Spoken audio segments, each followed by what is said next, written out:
এই ছবি এখন ইতিহাস।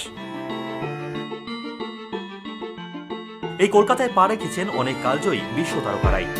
পেলে, মারাদোনা, অলিভার কান, জিকো, ফোরল্যান্ড, গার্ড মুলার, মেসি, এরকম অনেক বড় বড় নাম। কেউ বা প্রদর্শনী ম্যাচ খেলে গেছেন, কেউ বা আবার শুধুই কলকাতা দর্শন করে গেছেন। এই তো কয়েক বছর আগেই মারাদোনাকে দেখার জন্য কোটি কোটি টাকা খরচ হয়ে গেল আমাদের। মেসির আর্জেন্টিনা দলকে কলকাতায় খেলাতে গিয়েও এইরকম দেদার অর্থ খরচ হয়েছে কলকাতার।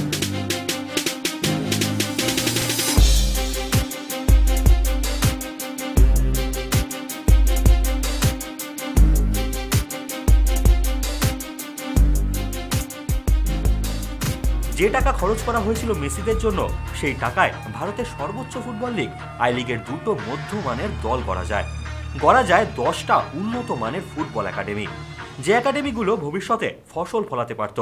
তবু আমরা ফুটবল উন্নয়ন করতে একাডেমি খোলার জন্য এতটা উদার হতে পারি না, যতটা মেসি, মারাদোনার মতো হেভিওয়েট তারকারা এলে হাজার হাজার ডলার খরচ করতে পারি মাত্র 90 মিনিটের জন্য। আরও একবার শনিবার ব্রাজিল মাস্টার্সের হয়ে যুবভারতীতে মাঠে নামবেন দুঙ্গা, এডমিলসন, রবার্তো কার্লোস, জেদ্দিরা। ফের প্রাক্তন বিশ্বজয়ীদের দর্শনের জন্য এক লহমায় উড়ে যাবে হাজার হাজার ডলার।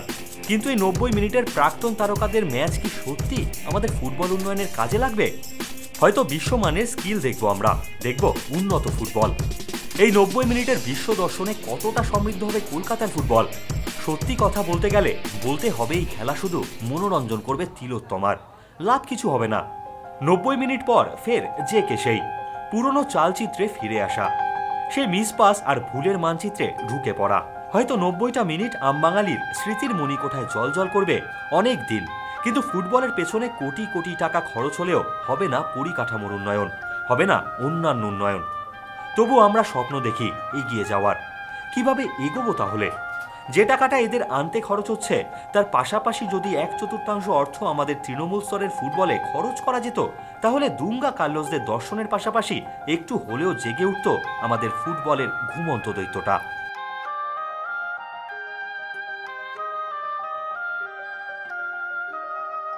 Bureau report, football.com।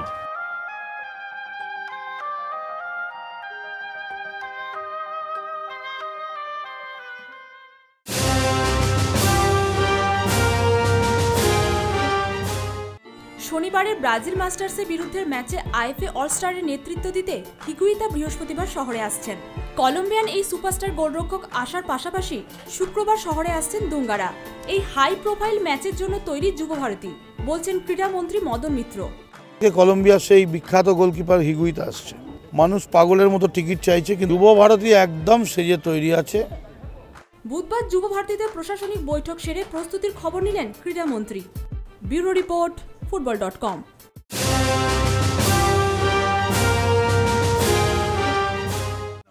মজবুত ডিফেন্স হলো ম্যাচ জেতার আসল চাবিকাঠি, আর ভালো ডিফেন্সের মূল কথা হলো ডিফেন্ডারদের মধ্যে বোঝাপড়া। পাশাপাশি কয়েক মরশুম একসাথে খেললে জমাট হয় বোঝাপড়া, আসে সাফল্য। গোল খাওয়া কমালে জয় আসে, আত্মবিশ্বাস বাড়ে। পৃথিবীর ধারাবাহিকভাবে সফল দলগুলোকে দেখলেই বোঝা যায় এ কথা। আমাদের মোহনবাগান এবারের আই লিগে 8 ম্যাচে গোল করেছে 11টা, খেয়েছে 11টা। গত বছর 3 ডিফেন্ডারদের নাম বদলেছে বারবার, কিন্তু 97 থেকে 2001 পর্যন্ত মোহনবাগান ট্রফি জিতেছে 13টা। সেই সময় ডিফেন্ডারদের নামের তালিকায় চোখ বোলালেই দেখা যায় বদল হয়নি খুব একটা।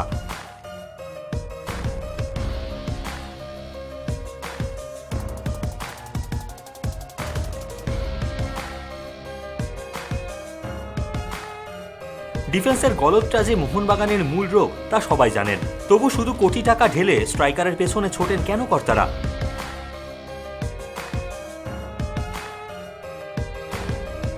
Bureau report, football.com।